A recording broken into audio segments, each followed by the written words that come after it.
What if a single moment in the woods could unravel everything you thought you knew about your life? The campfire crackled, spitting embers into the cool night air as laughter echoed through our campsite. My wife, Emily, sat across from me, her face glowing in the firelight, her laughter mingling with her friends Lila, Sarah, and Jen. They were a tight-knit group, bonded by years of shared secrets and inside jokes, and I'd always felt like an outsider in their orbit. This camping trip, nestled deep in the Oregon wilderness, was supposed to be a chance to bridge that gap, to feel closer to Emily and her world. Our son, Noah, 8 years old and full of boundless curiosity, was the one thing that tethered me to this moment. He was curled up in a blanket, roasting a marshmallow, his eyes wide with wonder at the stories the women shared. I wasn't much of a camper. The damp air, the endless chirping of crickets, the way the forest seemed to whisper secrets, it all made me uneasy. But Emily loved it, and Noah was thrilled at the prospect of adventure, so I'd agreed. The plan was simple: 3 days in the woods, hiking, fishing, and bonding. Emily had promised me it would be good for us, a way to reconnect after months of drifting apart. Work had consumed me, and her late nights with her friends had left a quiet strain between us. I wanted to believe her. I wanted to believe this trip could fix things. The first day was idyllic.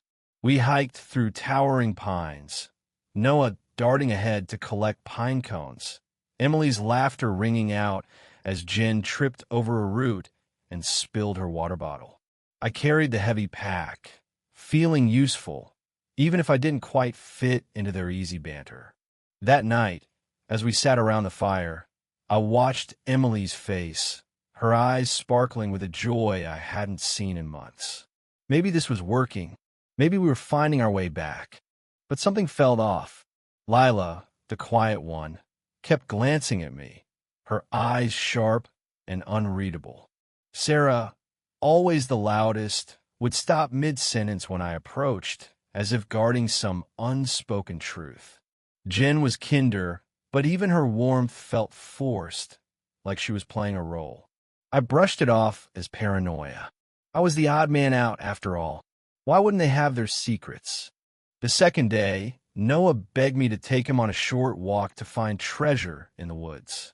Emily and her friends were planning a swim in a nearby lake, and I was happy to let them have their time. Noah's small hand slipped into mine as we wandered down a narrow trail, the forest dense and shadowed. He chattered about superheroes, his voice a bright contrast to the stillness around us. I listened, half distracted, my mind lingering on Emily's distant smile. We hadn't gone far when Noah stopped, pointing at something half buried in the dirt. "Dad, look," he whispered, his voice trembling with excitement. I knelt beside him, brushing away leaves to reveal a small, weathered box. It was old, its wood chipped and stained, with a rusty latch that creaked when I pried it open.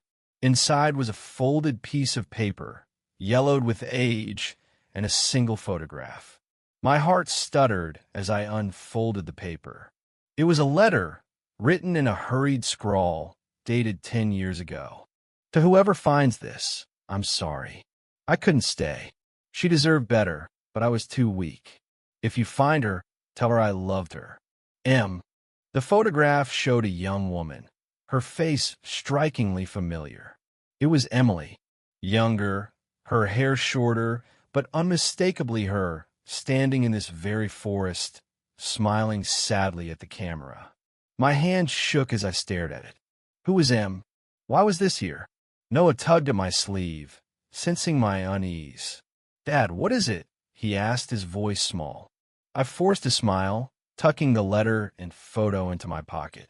"Just an old note, buddy. Let's head back." But my mind was racing. Emily had never mentioned this forest before, not in any specific way. She'd said it was a place her friends loved, a tradition they'd kept for years. Why was her photo buried here, tied to a letter that spoke of guilt and abandonment? I tried to push it down, to focus on Noah's chatter as we returned to camp, but the weight of that letter burned in my pocket. That evening, as the women laughed over wine, I watched Emily more closely. Her smile seemed forced now, her glances at Lila too quick, too knowing. I couldn't shake the feeling that they were hiding something. I waited until Noah was asleep in the tent before confronting her. "Em, we need to talk," I said, pulling her aside. Her eyes flickered with something fear, maybe, before she masked it with a smile. "What's wrong, babe?" I showed her the letter and the photo. Her face paled, her hands trembling as she took them. "Where did you find this?" she whispered. I told her about the walk, the box, Noah's discovery. She sank onto a log, staring at the letter like it was a ghost. "This is from Michael," she said finally, her voice barely audible. Michael. The name hit me like a punch.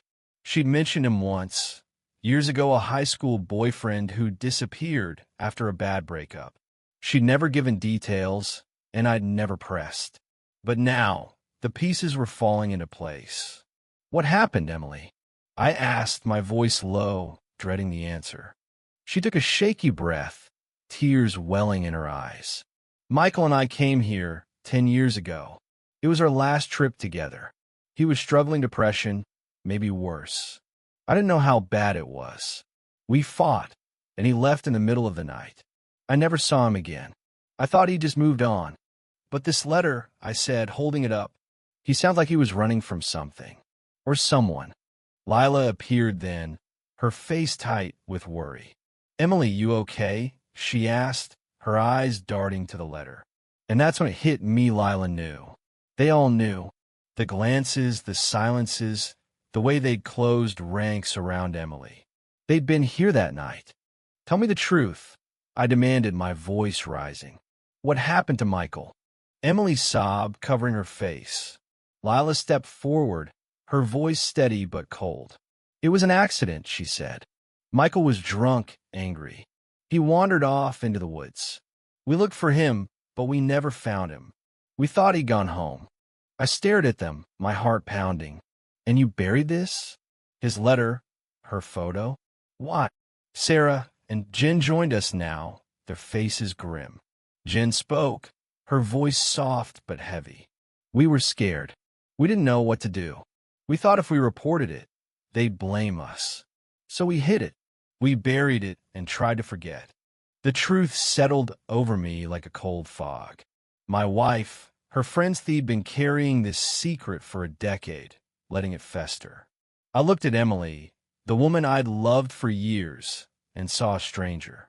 "You lied to me," I said, my voice breaking. "All this time you lied." She reached for me, but I stepped back. "I was trying to protect you," she whispered. "To protect Noah." Noah. My stomach twisted. He'd found the box. He'd brought this truth into the open. I glanced at the tent where he slept, innocent and unaware. This trip was supposed to bring us closer, but it had torn open a wound I didn't know existed. The next morning, we packed up in silence. The women avoided my eyes, and Emily's were red from crying. I didn't know what to do with the letter, the photo, the truth. Part of me wanted to go to the police to uncover what really happened to Michael. Part of me wanted to protect Noah from the fallout. As we drove home, Noah asleep in the back seat, I realized the walk with him had changed everything. It wasn't just the letter or the secret, it was the moment I saw my wife for who she truly was, flaws and all. I didn't know if our marriage could survive this, but I knew one thing. I'd protect Noah no matter what.